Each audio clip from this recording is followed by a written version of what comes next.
the first thing you should not do that has come naturally to many companies over the past 3 years is to operate your hybrid strategy against a question of who has more leverage in the relationship. Is it the employer or is it the employee? Welcome to the Never Been Promoted podcast and YouTube channel. I'm on a mission to help you cut the tie to all the things that are holding you back so you can unleash your entrepreneur.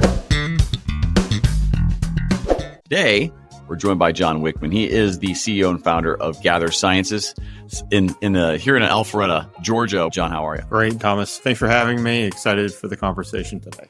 Talk about your journey or set up the stage a little bit here. What are you working on? And maybe first, how did you get there? So Gather Sciences, our goal really is to help companies do hybrid right.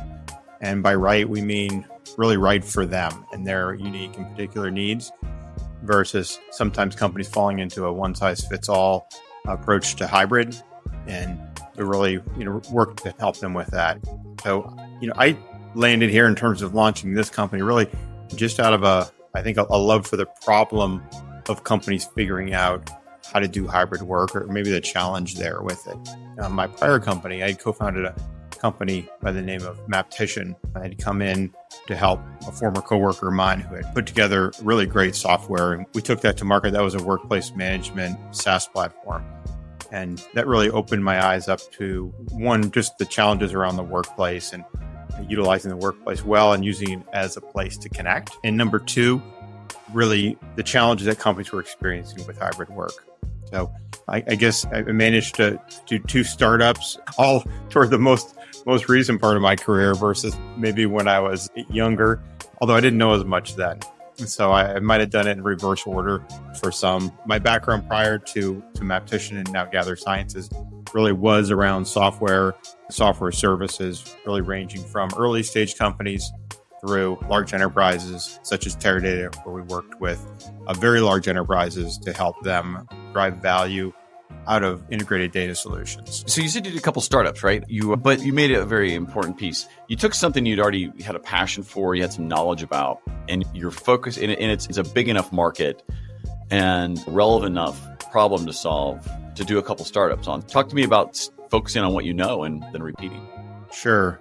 So, it is a question because at some point, when you get probably 10 plus years into your career, you get very competent and very confident in what you do, assuming you stay generally with the same type of activity or same type of focus. And I think for me, that was really in software and software services and professional services. And I felt very confident and very comfortable in that and running large services practices and the related, P&Ls and the metrics and everything, with that.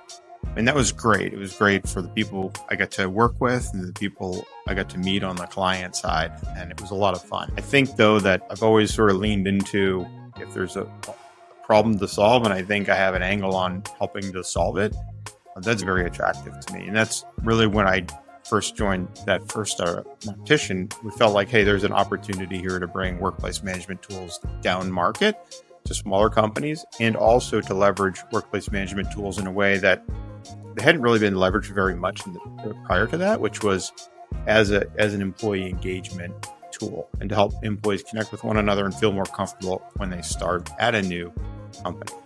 We, of course, rode that. We launched 6 months pre-pandemic in terms of the product launch, had our first 10 customers, and then we had to retrench and pivot a few times, all still using the core application. But that did it provided me with a very intimate front row seat of all of the nuances of hybrid work and in the office, out of the office.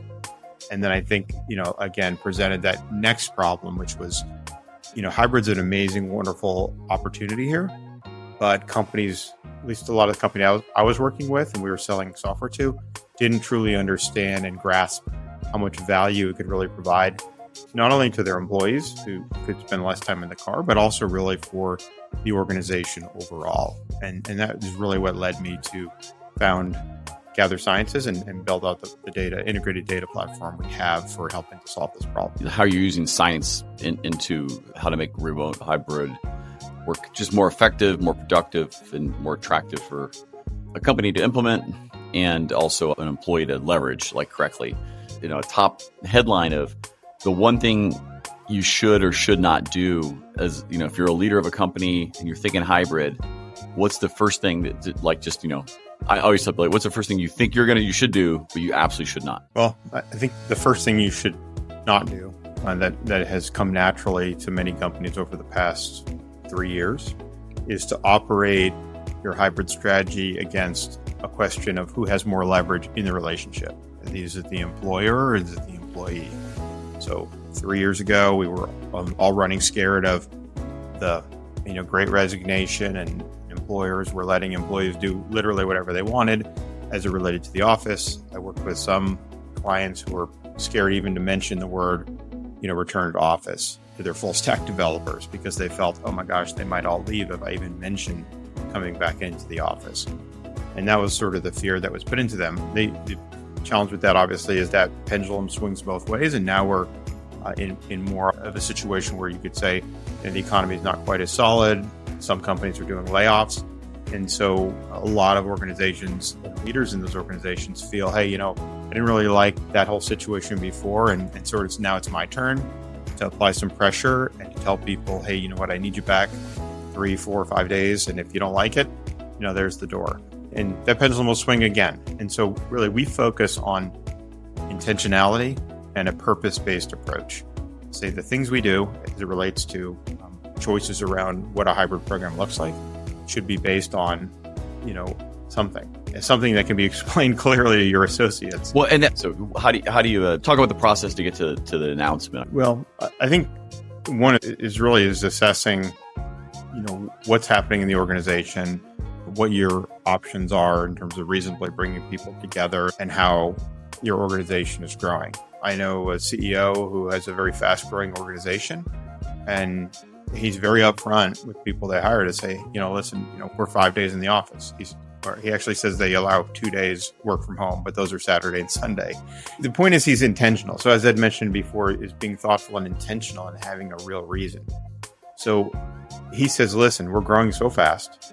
We're hiring so many people. We can't, and I can't as CEO, I can't figure out any other way to do this and to do it as well as we're doing it and to grow as fast as we're growing, right? Without this whole thing imploding, if we are not all together every day. Now, he says in the same breath, I understand that will eliminate some of the talent pool from what we can hire. And we're trying to offset that by offering elevated benefits, pay higher, and try to account for that in terms of, the packages and the compensation that they offer. And, they've been able to find people who want to be part of an exciting, growing culture. So that is 5 days, but it's done with intentionality. Other companies may say, 3, 4, 5 days, but say, it's serendipity. A general statement of serendipity doesn't hold a lot of water for somebody who's driving 2.5 hours every day to get to an office. They sit there and it's no different than sitting at home. I mean, that really drives some significant resentment into your organization if you take an approach like that, what we've seen. What do you think the number one entrepreneurial trait is for you? Honestly, I think it's that exceptionally average at most things that I do, because I think it allows me to understand if I'm having a problem, there's probably other people out there having that problem. And so I think it's a really good bellwether because I'm pretty normal or an average in so many areas that it gives me a good sense of, I think, product market fit to a degree. And there's a few things I think I'm probably better than average at, not too many. And then I just try to get people around me who are, passionate and really good at those other things. And so I think that's probably one of the most encouraging things over the past year is finding some really great people who have complementary skill sets so that, and it's more fun to work with people too. I mean, it sort of creates energy and enthusiasm and some accountability as well.